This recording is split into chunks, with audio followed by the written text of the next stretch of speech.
Books for ever में खुशामदीद novel जाना तुझे जब जाना, जिसकी राइटर है नीलम रियासत, उसकी ये 16वीं एपिसोड है। तो आइए जल्दी से स्टार्ट करते हैं इस एपिसोड को बगैर किसी देर के। जुगन अंधेरे में बैठ के क्राउन से टेक लगाकर बैठी हुई थी, टांगों को सीने से लगाकर घुटनों के गिर्द बाजू लपेटकर उन पे सर को रखा हुआ था। उसको अपने दिल की तरह आज ये कमरा भी वीरान ही लग रहा था कि अब यहाँ से चली जाऊँ। जाने का सोच कर एक दफ़ा फिर से आंख पर आए। बेड के दूसरे एंड पे सोए बास पर कंबल ठीक करती वो कमरे से निकल आए। लाउंज में लगे वॉल क्लॉक पे रात का 1:30 हो रहा था। वो जानती थी सभी घर पे मौजूद हैं सिवाय उसके, जिसके बारे में वो सोचना भी नहीं चाहती थी। मगर क्या सिर्फ हमारी शऊरी तौर पर चाहने से दिलो दिमाग और लाशऊर में बसने वाले अपनी नशिस्त बर्खास्त कर देते हैं। वो सीढ़ियाँ चढ़ती ऊपर आ गई। हवा चल रही थी। तबीयत पे एकदम अच्छा असर पड़ा था। खुद पे हैरत भी हुई कि रात के 2 बजने वाले हैं और वो अकेली ही छत पे आ गई है। मगर ना जाने क्यों डर महसूस नहीं हुआ। वहीं सीढ़ियों के पास पड़ी लोहे की कुर्सी पे पाँव ऊपर करके बैठ गई। आंखें मूंदे ना जाने कितनी देर वैसे ही बैठी रही। शायद ऊँग आ गई थी जब छत पे किसी के कूदने की आवाज़ आई। आंखें तो खोल ली मगर जुगन ने अपना सर उठाकर इर्द गिर्द नहीं देखा। 2 सेकंड बाद दोबारा वैसी ही आवाज़ सुनाई दी। जब उसको अंदाज़ा हुआ कि आवाज़ किसी इंसान के कूदने की है तो दिल पसलियाँ तोड़कर निकलने को तैयार पाया। कमरे की दूसरी जानिब से खुसर फुसर की आवाज़ें आईं। फिर अंधेरे में एक हेयोला नमूदार हुआ। उसकी अलग से चीख बरामद होती होती रह गई। आने वाला जो भी था वो जुगन की वहाँ पे मौजूदगी से यकीनन वाकिफ नहीं था। एक पल को तो यही सोचा आवाज़ देकर पूछे कि वहाँ कौन है, मगर अगले पल कमरे की पिछली साइड पे चांद की रोशनी में दूसरों के साए नजर आते जुगन की सिटी गुम हो गई। दिल में अलार्म बजने लगे। दिमाग ने सबसे पहला सिग्नल यही दिया कि जुगन भाग, मगर टांगों ने अमल करने से इनकार कर दिया।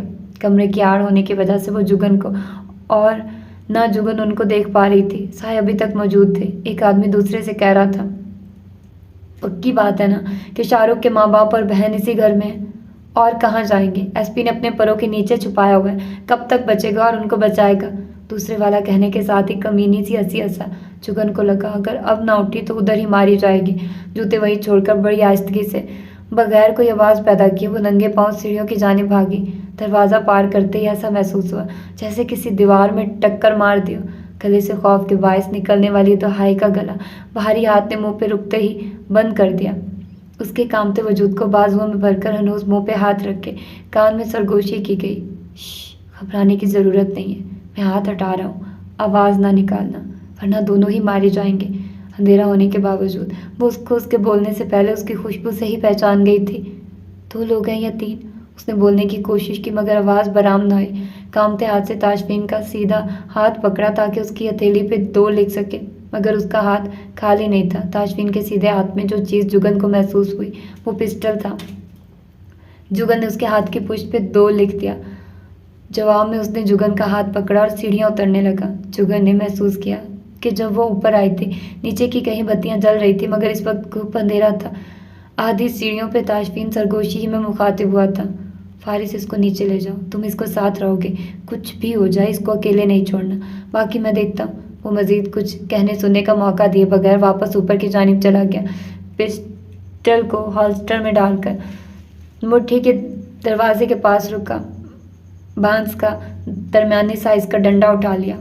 फारिस ने जुगन को पकड़कर नीचे की जानिब ले जाना चाहा, मगर वो नहीं हिली। आपा, खुदा के लिए उस दिन वाला मामला मत करना। आज कोई घर में घुस आया है, आपको कमरे में ना पाकर वो पहले ही तपा हुआ है। चले शाबाश, नीचे चले, जो भी शूटिंग होगी थोड़ी देर में पता लग जाएगा। वो ऊपर अकेला गया है। फॉर गॉड सेक आपा, किस मट्टी की बनी हुई है? खाने दे उसको 2-4 मुक्के, 3-4 लाते, उसका इलाज है। यकीन मानिए वो सब डिजर्व करता है। बकवास कर लो बस, जाकर भाई की मदद मत करना। वो कोई दूध पीता बच्चा है जिसकी मदद करूं? मेरे जिम्मे उसने जो जिम्मेदारी लगाई है वो पूरी करनी दे। चले। तो अभी सरगोशियों में लड़ ही रहे थे जब छत पे कदमों की चाप सीढ़ियों की जानिब आती सुनाई दी। दोनों ने दम साध दिया। जुगन फारिस के पीछे होकर दीवार से चिमट गई। अगले पल यूं आवाज़ आई जैसे आफरीदी ने फास्ट बॉलर की गेंद को बल्ला घुमाकर जर मारी हो। जवाब में गेंद बाउंड्री के पार तो ना गई, मगर किसी के वजूद के कराह कर गिरने की आवाज़ ज़रूर आई। अगले 2-4 सेकंड यूं ही महसूस हुआ जैसे किसी धोबी घाट पे आ गया हो। इसके बाद खामोशी छा गई। फारिस, बत्ती जलाओ और जल्दी से 2 रस्सियाँ लेकर आओ। फारिस फौरन तामीर को भागा। बत्तियां जल गई। फारिस रस्सी लेकर जुगन के सामने से गुजर कर ऊपर गया। वो वहीं की वहीं खड़ी रही। इन दोनों के हाथ पांव बांध दो, मैं आता हूँ। वो उसको अपनी तरफ आता देखकर भी खड़ी रही। वो उस तक आया और उसका हाथ पकड़कर बाकी की सीढ़ियाँ उतर कर कमरे तक ले आया। वहाँ बाज को सोता पाकर उसको ड्राइंग रूम में ले आया। बत्ती जलाकर उसको सोफे पे बिठाकर अपनी जेब में से मोबाइल निकालकर नंबर मिलाया और कमरे का दरवाज़ा हल्का सा बंद कर दिया ताकि वो आवाज़ बाहर ना जाए। दूसरी जानिब से जवाब मिलते ही वो बोला, इम्तियाज़ साहब, आपके लिए मेरे पास 2 अजूबे हैं। गाड़ी और आदमी भेजिए जो आकर उनको ले जाए। दूसरा ये कि मेरे भाई के घर पे 2 एहलकार तैनात करें। जी, हारिस असरार की बात कर रहा हूँ। अभी के अभी वहाँ पे किसी को भेजिए। जी, अल्लाह हाफिज़। फ़ोन बंद करके वो उसकी जानिब मुतवज्जे हुआ। तुम्हारे साथ आखिर मसला क्या है? जब कुछ कहता हूँ तो तुम सुनती क्यों नहीं हो? उस दिन वहाँ फास्ट फूड कॉर्नर पर रात जिद में बैठकर गुजार दी और आज इधर भी बात नहीं मानी। अगर कभी वापस नहीं आ पाऊंगा तो क्या करोगी? सारी उम्र वहीं खड़ी रहोगी जहाँ छोड़ गया था। और ये आधी रात को छत पे अकेले जाने की क्या तुक बनती है? अगर जाना ही था तो किसी को अपने साथ ले जा। जुगन एकदम उसको टोकते हुए बोली, मेरा जहाँ जी चाहेगा, जब जी चाहेगा तब जाऊंगी। तुम कौन होते हो मुझ पे रोब झाड़ने वाले? ताशफीन चंद पल उसको संजीदा नज़रों से देखता रहा, फिर गहरी सांस खारिज करते हुए तहम्मुल से समझाने वाले अंदाज में बोला, मैं चाहता हूँ कि जैसे ही इधर शादी की मसरूफियात ख़त्म हो तुम अपने अब्बा के घर चली जाओ। शायद तुमने सुना नहीं कि मैंने क्या कहा है। मैं तुम्हारे हुक्म की पाबंद नहीं रही हूँ। मैं तो यही हूँ। अलबत्ता तुम जाना चाहो तो बताने की ज़रूरत भी महसूस मत करना। जुगन, तुम्हारी हिफाजत के लिए तुम्हारा कुछ अरसे के लिए यहाँ से जाना ज़रूरी है। जो कुछ ऊपर हुआ है वो दोबारा फिर आ सकते हैं। अगली दफ़ा हो सकता है मैं घर पे ना हो, लड़के इधर ना हो। दिन के वक्त कोई कोशिश करेगा। खुदा के लिए मेरी बात तो समझो। खतरा अगर है तो सभी को है। मैं चली जाऊंगी तो क्या नरगिस को भी कहीं भेज दोगे? अब्बू के पास कौन रहेगा? अब्बास का ख्याल कौन करेगा? नरगिस अभी फ़िलहाल अपने घर पे ही रहेगी और फारिस होगा अब्बू के पास। 1 हफ्ते की छुट्टी ले चुका है यूनी से। हसीब अब्बास को देख लेगा। सबके लिए कुछ ना कुछ सोच रखा है, बस मैं ही तुम पे बोझ थी, उठाकर बाहर फेंक दिया। वो लड़के हैं, अपना ख्याल रख लेंगे, कहीं आगे पीछे हो जाया करेंगे। तुम मेरी जुगन के चेहरे पर नज़र पड़ी और फिक्रा अधूरा रह गया। जो कर्मनाक तासुरात के साथ फर्श को देख रही थी, फिर ठहरी हुई आवाज़ में बोली, हाँ तुम्हारी थी, अब नहीं हो। जुगन इतना कहकर उसकी जानिब देखे बगैर कमरे से निकल गई। ताशफीन खुद पे जब्त करके उसको जाता देखता रहा। जुगन अपने कमरे में आकर बिस्तर पे लेटी और चंद मिनट में ही नींद की वादी में उतर गई। पहले नींद इसलिए नहीं आ रही थी कि वो घर पे नहीं था। अब उसको सही सलामत देख लेने के बाद ये भी भूल गई कि घर में आदमी घुस आए और बंधे पड़े हैं। पुरसुकून से सो गई। वो सुबह 6 बजे ही घर से निकल आया था। आज चूँकि पप्पू की बारात थी, बाकी अफराद उधर जा रहे थे। सिर्फ वही फंक्शन से गैर हाजिर होने वाला था। वजह आज अदालत में बशारत हुसैन की पेशी थी। सर, आपको एहतियात बरतनी होगी। हमारे अमले के बहुत से लोग खरीदे जा चुके। कल रात जेल से बशारत हुसैन को भगाने की कोशिश की गई थी। किस वक्त की बात है? सर, यही कोई सुबह के 2-2:30 बजे के करीब। मेरे घर पे भी इसी वक्त लोग आए थे। सर, पैसा फेंक कर वारदातिये खरीदे जा रहे हैं। मेरे लिए भी तबादले का ऑर्डर जारी किया जा चुका है और आपकी जगह जिस एसपी ने चार्ज संभाला उसने आते सरकारी नुमाइंदों की चमचागिरी करते हुए पुलिस एनकाउंटर में 2 जवान लड़कों को मौत की नींद सुला दिया। उसको उन लड़कों से क्या तकलीफ हुई थी? तकलीफ क्या होनी है सर? मिनिस्टर साहब की भांजी की उनमें से एक लड़के के साथ ताल्लुकात थे। वो लोग अपनी लड़की को समझाने में नाकाम हुए। जब देखा कि काम हाथ से निकलता जा रहा है, दूसरी पार्टी ने मिनिस्टर की मदद ली। मिनिस्टर के एक फ़ोन कॉल ने उसके चमचे से कहकर सारा काम लड़की के घर वालों की मर्जी के मुताबिक कर दिया। बाद में अखबार और मीडिया पर खबर ये चलाई है कि वो दोनों हादसाती तौर पर किसी और के साथ होते पुलिस मुकाबले में गोली लगने से मारे गए हैं। सर, बुरसा ने लाशें थाने के बाहर रखकर एहतजाज भी किया था। पर सर, करप्ट लोगों को मुआशरे में इंतशार और बेसकूनी फैलानी तो आती है, मगर अवाम के दुख का मदावा किसी के पास नहीं है।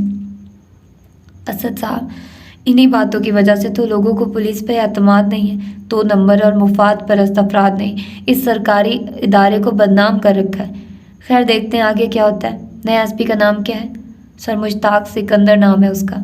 असद साहब, अगर उनके पीछे लोग मौजूद हैं तो हम भी कोई यतीम नहीं हैं। हमारे ताल्लुकात भी ऐसे इंसाफ पसंद और बाइख्तियार लोगों से हैं जो काली आंधी की तरह रातों रात उन लोगों को ठिकाने लगा जाए। मगर हम तो चाह रहे हैं कि कोई मसलहत अमेज़ राह निकले। जुल्म का निज़ाम बिल्कुल भी काबिल कबूल नहीं है। जी सर। सर, मेरा ख्याल है बशारत हुसैन को अदालत लेकर जाने वाली गाड़ी बाहर आ रही है। चलें, आप गाड़ी आगे रखिएगा, मैं पीछे आ रहा हूँ। जैसे ही जेल की हदूद से गाड़ियां निकलकर अदालत जाने वाली सड़क को पलटी, इसके साथ जाने के लिए सिविल कपड़ों में बहुत से एहलकार मौजूद थे, जो सबके सब ताशफीन की टीम की मदद के लिए मंगवाए गए थे। ताशफीन की गाड़ी सबसे पीछे थी। उसके बराबर एक जवान बैठा हुआ था। दोनों असला बरदार थे। आधे रास्ते में थे जब सारी गाड़ियां एकदम रुक गई। असद ने ताशफीन को वायरलेस किया। सर, लगता है यहाँ काफ़ी देर लगेगी, राह बंद है। क्यों, क्या रुकावट है? सर, बजरी का ट्रक बीच सड़क के उल्टा हुआ है। तो पुलिस ने इस रास्ते का इंतखाब करने से पहले ये मालूमात क्यों नहीं ली है? सर, हो सकता है मिस कर गए हों। नहीं असद साहब, ये भी तो हो सकता है कि यह रुकावट जानबूझकर खड़ी की गई हो ताकि अदालती वक्त निकाला जा सके, इन लोगों को मजीद कुछ दिनों की मोहलत मिल जाए और ये जज वगैरह को खरीद सके। अभी देखते हैं ये यहाँ से निकलने के लिए किसी और रूट का इस्तेमाल करते हैं या नहीं। अगले 10 मिनट तक वो बड़े तहम्मुल से गाड़ी में बैठकर इंतज़ार करता रहा। जब आगे मौजूद गाड़ियां वैसे ही खड़ी रही, सिक्योरिटी वाले बाहर निकलकर यहाँ वहाँ चल फिर रहे थे। ताशफी ने घड़ी पर नज़र डाली और वायरलेस उठा लिया। असद साहब, मुझे नहीं लगता ये लोग अदालत जाने का प्रोग्राम रखते हैं। 10:15 बजे का अदालती वक्त और इस वक्त 9:55 हो रहे हैं। आपने मालूम किया कि गाड़ी में बशारत हुसैन के साथ कौन मौजूद है? सर, बशारत हुसैन के भाई ने, जिसको भारी रकम देकर इस सीट के लिए चुना था। आप पीछे आइए, इनको रास्ता हम देते हैं। जैसे ही असद आता दिखाई दिया, ताशफीन ने अपना P226 हॉल्स्टर से निकाला और गाड़ी से निकल आया। दोनों सिविल कपड़ों में थे। टारगेट वाली गाड़ी के करीब पहुंचकर दोनों ने अपने हथियार बुलंद किए। खबरदार, कोई बेवकूफ़ी मत दिखाना। 2 सेकंड लगेंगे, दिमाग का गोदा निकाल दूंगा। निकलो गाड़ी से। ताशफीन ने गाड़ी का दरवाज़ा खोलकर अगली सीट पर बैठे ऑन ड्यूटी एसपी को गिरबान से पकड़कर गाड़ी से बाहर निकाल लिया। मुश्ताक सिकंदर अपने पान से रंगे होंठों के साथ मजाक उड़ाने वाले अंदाज में हंसा। एक तरफ मुंह करके पान की पैक फेंकी और बोला, ओ हथौला रखो बादशाहो, बड़े चर्चे सुने ने, आज मुलाकात भी हो गई। अपने मामू को बजरी वाला ट्रक दिखाने को साथ लेकर जेल से निकला है? नहीं, तेरे दीदार को निकला था। ताशफीन इसरार, मेरा गिरेबान छोड़कर बात करो। क्यों मौत को मासी बोलते हो? क्या तुम्हें इल्म नहीं है, एक एसपी के साथ इस किस्म का सलूक करने के बाद तुम्हारा क्या हश्र होगा? तुम तो पहले ही बागी मशहूर हो। ज़्यादा से ज़्यादा क्या होगा, एक पुलिस इनकाउंटर और ताशफीन इसरार शू 1st क्लास टिकट कटेगी और तुम सीधे ऊपर। अगर मैं ऊपर गया ना बेटा, तो अकेला नहीं जाऊंगा, तेरे जैसे 8-10 साथ लेकर जाऊंगा। मुश्ताक सिकंदर ने जानबूझकर पैक ताशफीन की जानिब मुंह करके निकाली। पान वाला पानी ताशफीन की शर्ट पे गिरा। ताशफीन ने तासुस से नफ़ी में गर्दन हिलाई और उल्टे हाथ से रखकर एक चमाट एसपी के पान से भरे मुंह पे मारी और फुनकारते हुए बोला, गंदा आदमी चाहे जितना भी तमीज़दार नजर आने की कोशिश करे, रहेगा वो गंदे का गंदा ही। ताशफीन ने उसको धक्का देकर एक तरफ फेंका। इस दुनान असद और दूसरे लड़के सबको असला दिखाकर गाड़ी से दूर कर चुके थे। ताशफीन ने ड्राइविंग सीट संभाली। असद उसके बराबर बैठा, बाकी 2 पीछे बशारत हुसैन के साथ बैठ गए। ताशफीन ने गाड़ी लाइन में से निकालकर रोड साइड पे ही बैग का गियर लगाकर फुल स्पीड में पीछे ले गया और आगे आने वाली सबसे पहली गली में डाल दी। मजीद 2 गाड़ियां उसके साथ गई थी। मुश्ताक सिकंदर अपने कपड़े झाड़ता खड़ा हो गया। चेहरे पे दुनिया भर की खबासत मौजूद थी। पास खड़ा एहलकार बोला, सर, आपने आगे से कोई मज़ाहमत क्यों नहीं की? नज़ीर हुसैन आपको माफ़ नहीं करेगा। नज़ीर हुसैन ने जो कहा हमने वो कर दिया। ताशफीन इसरार ठीक 15 मिनट बाद उसी रास्ते से बशारत हुसैन को इज्जत के साथ जेल छोड़ कर जाएगा। प्यारे ताशफीन इसरार की शहरक पर इस वक्त नज़ीर हुसैन का पैर पड़ा हुआ है। वाह, इन 2 नंबर लोगों के खबीस दिमाग वहाँ से जाकर वार करते हैं कि बड़े से बड़ा सुरमा भी अपनी औकात में आ जाए। अब तुम देखते जाओ। ताशफीन इसरार के 14 तबक रोशन होने लगे। बुलबुला उठेगा। कमीनगी से हंसते उसने जेब से फ़ोन निकालकर नंबर मिलाया। दूसरी जानिब से जवाब मिलते ही बोला, सलाम सरकार जी, कम हो गया है हजूर, खादम लई अग्गू की हुक्म है। तुम जाकर ताशफीन इसरार पे FIR दर्ज करवाओ। एक पुलिस वाले के साथ बदतमीजी करने पर सज़ा ठीक ठाक करवाने के लिए तुम्हारा केस मेरा वकील लड़ेगा। किसी को कहकर मुंह पे मुक्के मरवाकर एक आध दांत तोड़कर तगड़ा सा मेडिकल बनवाओ। उम्मीद तो यही है FIR से पहले ही मेरे आदमी ताशफीन का काम तमाम कर देंगे। तुमने इस बात की यकीन दहानी करनी है कि ताशफीन के मरने पे FIR तक न कट सके। लावारसों वाला हाल हो। सरकार, एक बात कहूँ, अगर आप बुरा ना मनाएं। नज़ीर हुसैन ने बोरियत के अंदाज में कहा। हाँ बोलो जनाब, बहुत से कमीनों के साथ काम कर चुका, मगर आप जैसा शातिर दिमाग पहली दफ़ा देख रहा हूँ। मुश्ताक सिकंदर, अपनी हद में रहा करो। बंदे तुम काम के हो, मगर तुम्हारी एक ही खामी है, बकवास हद से ज़्यादा करते हो। अब जो कहा है जाकर करो। आज शाम को बंदा तुम्हारी बाकी की रकम दे जाएगा। जी सरकार। फ़ोन बंद हो गया। तुम सब लोग थाने चलो और याद रहे जिस बंगले का पता तुम लोगों को दिया हुआ है वहाँ से कोई फ़ोन आए या मदद के लिए पुकारा जाए, कोई कार्रवाई नहीं होनी चाहिए। वहाँ की करीबी चौकियों और थानियों में भी सबको बावर कर दिया देना कि एसपी मुश्ताक सिकंदर का हुक्म है। अगर हुक्म अदूली की गई मैं एक एक की चमड़ी उधेड़ कर रख दूंगा। सर जी बाकी सब तो ठीक है जी, पर आज सुबह से पेट खाली है जनाब। पेट भरा हुआ हो तो इंसान की अकल पूरी तरह काम करती है। कयूम खादिम, ओए अपना पेट देख और अपनी ज़बान की शौक देख। चलो बैठो गाड़ी में, ले चलो किसी टॉप के सिरी पाए वाले के पास। ओ जब रब छप्पड़ फाड़ कर दे रहा है तो हलक तक ठोंस कर खा। खाबा क्यों ना खाएं। सर जी कह रहे हो। पुलिस की मोबाइल और उसके साथ खड़ी जीप भरकर अपनी अपनी मंजिल को रवाना हो गई। अभी वो लोग अदालती अहाते में दाखिल हुए थे जब ताशफीन का फ़ोन बज उठा। आगे काफ़ी रश्ता मीडिया के नुमाइंदे, बशारत हुसैन की हमायत में मुजाहरा करने वाले अफराद। ताशफीन ने ज़ेर लब गाली देते हुए गाड़ी के सामने आने वाले लोगों के लिए कहा, हमारी आवाम ने शायद कसम खा रखी है कि अंधी हरामखोरी में PhD करनी है। सबको इल्म है इस आदमी ने कत्ल किया हुआ है, गैर कानूनी कामों में मुलविस रहा है, बत्ताखोर है, मगर फिर भी इसको हीरो बनाने पे तुले हुए। हम लोग जैसे यहाँ अपनी ज़िंदगी के कीमती साल झक मारने में गुजार रहे हैं। उसने हॉर्न के ऊपर हाथ रखकर गाड़ी को रेस दी। लोग डरकर पीछे हो गए। वह एहतियात के साथ गाड़ी आगे ले गया, मगर फ़ोन मुसलसल बज रहा था। वो लोग बशारत हुसैन को गाड़ी से निकालकर जज के कमरे की जानिब बढ़ रहे थे जब बशारत हुसैन, जो उस वक्त से मुकम्मल खामोश था, मायने खेज मुस्कुराहट लेकर बराह रास्त अपने साथ आते ताशफीन से मुखातिब हुआ। अपना फ़ोन उठाओ एसपी, कहीं ये ना हो मुझे सज़ा दिलवाने के चक्कर में खुद ही मारे जाओ।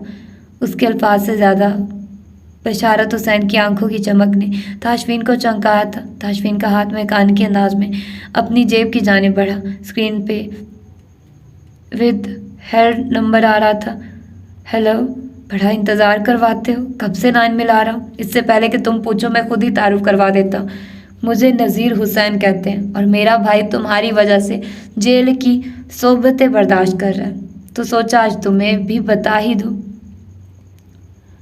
मतलब की बात करो नज़ीर, क्योंकि तुम्हारी तकरीर सुनने का ना मुझे शौक़ है ना मेरे पास वक्त है।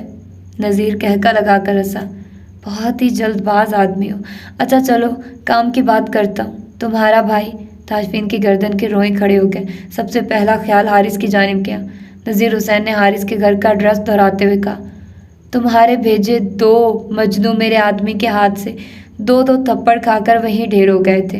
गौर से सुनो ताशफीन इसरार, तुम्हारी ये बातें नई नहीं है, इसलिए ईमानदारी का भूत सर चढ़ कर बोल रहा है, मगर हम इस खेल के पुराने खिलाड़ी हैं प्यारे। हम अच्छी तरह जानते हैं कब कहाँ किस वक्त अपने शिकार का कौन सा पहलू उजागर करना है। वो क्या है ना एसपी, मेरे बंदे तुम्हारे भाई के घर पे हैं। तुम्हारी जवान भाभी, उफ क्या औरत है। पर खैर इस वक्त उन बातों का वक्त नहीं। तफसील के लिए वैसे भी सारी उम्र पड़ी है। उसके 2 बच्चे बहुत रो रहे हैं। एक तो अपने बाप की बुरी हालत वाली तस्वीरें देखकर उनकी माँ की बोलती बंद हो गई है। ताशफीन जब बोला तो आवाज़ में बला का ठहराव था। नज़ीर हुसैन मर्द बनो, क्या औरतों जैसी चाल चल रहे हो। कसूरवार मैं हूँ, मैं यहाँ पे खड़ा हूँ, मुझे ले जाओ यहाँ ले जहाँ ले जाना है, मगर मेरे भाई और उसके बीवी बच्चों का इस सारे खेल में कोई हिस्सा नहीं है। उनको छोड़ दो। तुम्हारा भाई भी तुम्हारी तरह बड़ी ऊंची हवा में उड़ रहा था। हमारा 7 करोड़ लगवाकर खुद पे ये कह रहा था, ये कहकर एक तरफ हो रहा था कि जी मेरी बीवी इस कारोबार के लिए हाँ नहीं कर रही। वो बीवी जो हर हफ्ते अपने दोस्तों के साथ जाकर हमारे रेस्टोरेंटों पे फ्री खाने खा रही है। अब तो बात सिर्फ 7 करोड़ की भी नहीं रही है। तुम मेरा भाई छोड़ दो, मैं तुम्हारे भाई की जान बख्शी कर देता। और अगर मेरे भाई को आज सज़ा हुई ताशफीन इसरार, मैं तुम्हारे भाई की नस्ल ही ख़त्म कर दूंगा। ताशफीन की रीढ़ की हड्डी में सनसनाहट दौड़ गई।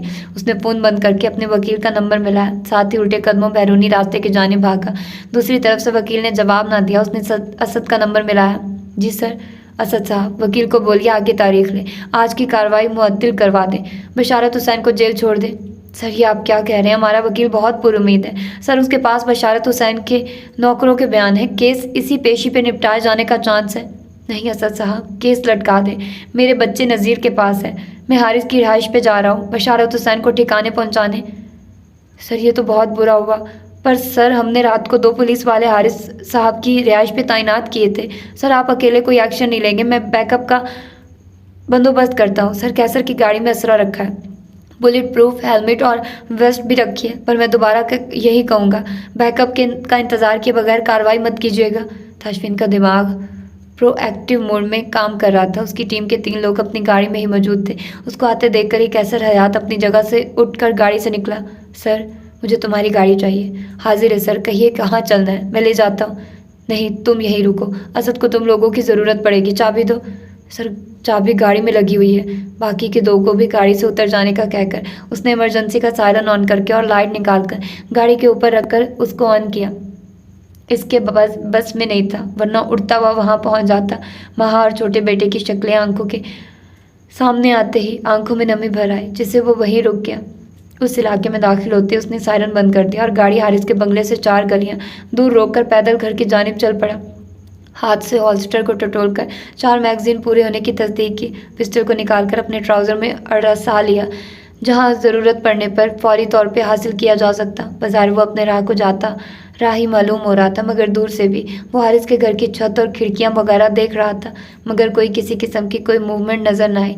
जैसे ही गली मुड़ा, इधर उधर नज़र मारकर बड़ी फुर्ती के साथ पहले ही आने वाले बंगले की दीवार फैलाकर दूसरी जानिब कूद गया। पूरी इमारत में हो का आलम था। वो पूरे एतमाद से चलता हुआ किचन के पिछले दरवाजे की जानिब आया। साइलेंसर लगे पिस्टल से दरवाजे के लॉक का निशाना लेकर ट्रिगर दबाया। हल्का सा ठस हुआ और लॉक वाले हिस्से पे सुराख उभर आया। ये वो बंगला था जहां वो जुगन को ब्याह कर लाया था और यही छोड़ गया था। उसने शुक्र किया कि अंदर के कमरे लॉक नहीं थे। ऊपर वाले पोर्शन में आकर खिड़की के पर्दे हल्के से हटाकर हमसाये में मौजूद करके लॉन का जायजा लिया। दरवाजे पे कार मौजूद नहीं था। पोर्च में रुकी एक गाड़ी अलमास की ही थी, बाकी की 2 गाड़ियां अजनबी थी। काफ़ी देर तक वो वही एक मुजस्मे की तरह आंखें और कान खुले रखकर दूसरे घर से उठने वाली आवाज़ें सुनता रहा। दूसरी तरफ मुकम्मल खामोशी थी। फिर अचानक शहरयार के रोने की आवाज़ आई, जो कि 4-5 मिनट तक मुसलसल रोता गया। ताशफीन के दिल को किसी ने जैसे मुट्ठी में जकड़ लिया हो। घर की पिछली जाने वाले कमरे की खिड़की से हारिस के घर का इस एंगल से भी जायजा लिया। उस तरफ एक आदमी गन लिए खड़ा नजर आया, जो अतराफ पे नज़र रखे हुए था। ताशफीन फिर अगले हिस्से की जानिब आया। इस दफ़ा दरवाज़ा खोलकर बाहर बालकनी पे निकला। दबे कदमों से हारिस की बालकनी के करीब आया। एक नज़र डालने पे सामने कोई बशर दिखाई ना देने पे वो बालकनी की बाड़ पे खड़ा हुआ और लंबी टांगों का इस्तेमाल करते हुए बड़ा सा जंप मारकर हारिस की बालकनी में कूद गया। उसकी छलांग से आवाज़ तो इतनी पैदा नहीं हुई थी, मगर बालकनी में बैठा शख्स जो ताशफीन की नज़र से इसलिए बच गया था क्योंकि वो कोने में पड़ी कुर्सी पे बराजमान था। पास ही फर्श पे कलाशन कोफ रखी हुई थी। वो आदमी कुछ खा रहा था। दोनों एक दूसरे को आमने सामने पाकर हैरान हुए थे, मगर अकल का इस्तेमाल पहले ताशफीन ने किया। पिस्टल का एक निशाना उस आदमी को अब्दी नींद सुला गया। ताशफीन निशाना बांधे हुए ही बालकनी से मलहका कमरे में दाखिल हुआ, जहाँ से एक आदमी कमरे में दाखिल हो रहा था। उसको भी वहीं गिराया। 2 गोलियां लगी और दोनों की दोनों दिल के ऊपर। वो शख्स वहीं औंधे मुँह गिर गया। उसके गिरते ही फर्श लाल होना शुरू हो गया। ताशफीन उसके ऊपर से फलांग कर आगे बढ़ाया। उसी तरह निशाना बांध कर ही उसने लाइन में बने कमरे एक एक करके चेक किए। जो कमरा देख लेता उसका दरवाज़ा बंद करके अगले का रुख करता। सबसे आखिरी कमरे में से शहरयार के रोने की आवाज़ आ रही थी। कमरे का दरवाज़ा बंद था। ताशफीन ने एक दफ़ा सीढ़ियों से नीचे की सूरत हाल देखी। हॉल में टीवी चल रहा था, जिसकी आवाज़ के साथ साथ किसी के बोलने की आवाज़ भी आ रही थी। वो दबे कदमों से वापस बच्चों वाले कमरे के पास आया और दरवाजे पर दस्तक दी, मगर खुद दरवाजे के सामने से हट गया। 2 मिनट बाद दरवाज़ा खोला गया। 20-21 साल के लड़के ने बाहर जानकर जब वहाँ पे किसी को मुंतज़िर न पाया तो वापस अंदर चला गया। ताशफीन जो दीवार की आड़ में हो गया था, बाहर आया और दोबारा फिर दरवाज़ा बजाया। इस दफ़ा वो दरवाजे के पास ही रहा। जैसे ही वो दरवाज़ा वाह हुआ, उसने सीधे हाथ से रखकर एक पंच सामने वाले की नाक पे मारा, जो हल्का सा कराहा। ताशफीन ने उसको कंधे पकड़कर कमरे से बाहर खींचकर फर्श पे फेंक दिया। वो अभी तक दोहरा हुआ पड़ा था। इस वक्त का फ़ायदा उठाते हुए उसने कमरे के अंदर झांका। दिल पे कड़ा वक्त गुजरा। शहरयार न जाने कब से रो रहा था। अपने जज्बात को काबू में रखते हुए उसने कमरे में किसी और आदमी की मौजूदगी ना होने पर सुकून का सांस लिया। फिर अपने कमरे पे मुंह पे उंगली रखकर बच्चों और गर्नेस को चुप रहने का इशारा किया, इससे पहले कि वो लड़का वहाँ से भागकर नीचे दूसरों को मतला करता। ताशफीन ने उसके सर पे भारी कारी ज़रब लगाई, जिससे वो लड़का बेसुध हो गया। वो मरा नहीं था, मगर जल्द ही होश में आने वाला भी नहीं था। उसकी नाक से निकलने वाला खून सफ़ेद मार्बल पर डिज़ाइन बना रहा था। ताशफीन ने उस लड़के की टांग से पकड़ा और घसीट कर दूसरे कमरे में छोड़ाया। बच्चों के कमरे में वापस आया तो महा शौक से निकलकर भागती हुई उसकी तरफ बढ़ी। बच्चों की हालत अबतर हो रही थी। ताशफीन ने पिस्टल पैंट में अरसा और महा को खुद में समेटकर तसल्ली भरे जुमलों से नवाजा। चाचू, they are very bad people, nothing to worry about yourself, I am here. चाचू, आप जाएंगे तो नहीं? ना मेरी जान, मैं इधर ही हूँ। उसने रो रो कर बेहाल हुए शहरयार को भी गोद में उठा लिया, जो थके बस आपके साथ ताशफीन के शाने से चिमट गया। ताशफीन के दिल के कहीं टुकड़े होकर बिखर गया। उसका भाई न जाने किस हाल में था। उसने दिल ही दिल में अच्छे की उम्मीद रखते हुए अल्लाह की मदद मांगी। गवर्नस रोते हुए बताने लगी, सर, इन जालमों ने बच्चों को कल रात से यहाँ बंद किया हुआ है, पानी तक नहीं पीने दिया, मैम को नीचे कैद किया हुआ है। मैं चाहता हूँ आप बच्चों को साथ वाले घर ले जाएं। मैं आपकी मदद करता हूँ। बिल्कनी से दूसरी जानिब कूदना होगा, मगर जल्दी इस वक्त ऊपर कोई नहीं है, मगर जल्दी कोई भी आ सकता है। चाचू, जुगनानी के घर को जाने के लिए ऊपर वाले ड्राइंग रूम में दरवाज़ा है। महा, यू आर अ स्टार। तुम अपनी मैम को वह रास्ता दिखाओ। क्या दरवाज़ा लॉक्ड है? It is, but the key is in the door, next to the door. Perfect. उसने शहरयार का चेहरा सामने करके उसकी आंखों में देखते हुए उसी सरगोशी में बोलना शुरू किया जिस अंदाज में अभी तक की सारी गुफ्तगू हुई थी। शहरयार बहुत बहादुर बच्चा है, रोता बिल्कुल नहीं है। मैं मम्मा को लेने जा रहा हूँ, वो मार्केट गई हुई है। शहरयार अपनी मैम के साथ बड़ी खामोशी से जाएगा, ठीक है? फिर चाचू आकर मैकडोनल्ड का शेक लाएंगे। क्या ख्याल है? डील मंजूर है? शहरयार की आंखों में चमक आई, मगर अगले ही पल वो रोने की तैयारी करते हुए बोला, I want my mummy, the bad man took my mum. ना, that's not true. Mummy went to the market, I am going to get her. आप इस तरह रोने लगोगे तो मैं लेट हो जाऊंगा। सुन रहे हो? शहरयार बहुत बहादुर है, अब बिल्कुल नहीं रोएगा। महा संभल चुकी थी, बड़े मुतबराना अंदाज में बोली, शहरी चाचू को तंग ना करो, उनको मम्मी को लेने जाना है। चलो हम जुगन नानी के घर चले, मम्मी भी उधर आएंगी। शहरयार ने गवर्नर्स की जानिब हाथ बढ़ाए। ताशफीन ने पहले बाहर रास्ता साफ होने की तस्दीक की, फिर उन तीनों को ड्राइंग रूम तक छोड़ने आया। वो महा का फ़ैन हो गया था, जिसने मिनटों में चाबी निकाल कर दरवाज़ा खोल लिया। दरवाज़ा वॉशरूम में बना हुआ था। उसकी साख देखकर यही मालूम होता जैसे अलमारी हो, मगर वो दूसरे पोर्शन को जाने वाला दरवाज़ा था। ताशफीन की बड़ी टेंशन तो ख़त्म हो गई थी, मगर काम अभी ख़त्म नहीं हुआ था।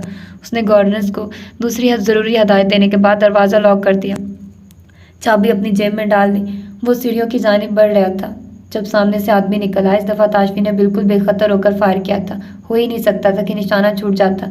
उसकी सालों की निशानाबाजी की प्रैक्टिस थी। अपने घर की छत पे मुंडेर पे पेप्सी की खाली बोतलें रख कर गुलेल के अंदर मट्टी की गोलियां रखकर बोतलें गिराया करता था। 15 साल की उम्र तक फारिग वक्त में ये उसका पसंदीदा मशगला हुआ करता था। सलेंसर लगा होने का ये फ़ायदा हो गया था कि अभी तक 3 लोगों को गोली लगी थी, मगर उनके ग्रुप के लोग बेखबर रहे थे, वरना ताशफीन शायद ही इतनी आसानी से बच्चों को निकालने में कामयाब हो पाता। वो तेज़ी से सीढ़ियाँ उतरता हुआ आया। सबसे पहले सोफे पर बैठकर टीवी स्क्रीन को घूरने वाले को ख़त्म किया। बाहर वाले दरवाजे के करीब खड़े कि वजूद में हरकत हुई, मगर ताशफीन यहाँ भी बाजी ले गया। पर कमरे से निकलने वाले ने ताशफीन पर फायर खोल दिया। घर की बाजार पुरसुकून फिजा में गोली की चीख ने ताश पैदा कर दिया। अंदर कमरे में कुर्सी से जकड़े अलमास की चीखें हलक में ही दम तोड़ गई। अपने बच्चों की खैरियत का सोचकर वो पल पल मरी, फिर भी अजियत कम ना हुई। पानी से निकली मछली की तरह उसका वजूद तड़प रहा था। एक ही रात में आंखों के सूते खुश्क हो गए थे। उसने अल्लाह के हजूर तसव्वुर में इस सजदे में गिरकर अपने बच्चों की सलामती मांगी, अपने शौहर की सलामती मांगी, तो आंखों से भल भल पानी गिरने लगा। प्यास से उसके हलक में कांटे उगाए थे, पर पानी का एक कतरा मुयस्सर नहीं था। तो ये थी इसकी आज की 16वीं एपिसोड, और इसकी अगली एपिसोड भी मैं जल्दी रिकॉर्ड करती हूँ और आप लोगों को प्रोवाइड करती हूँ। तो अपना ढेर सारा ख्याल रखिएगा। अल्लाह हाफिज़।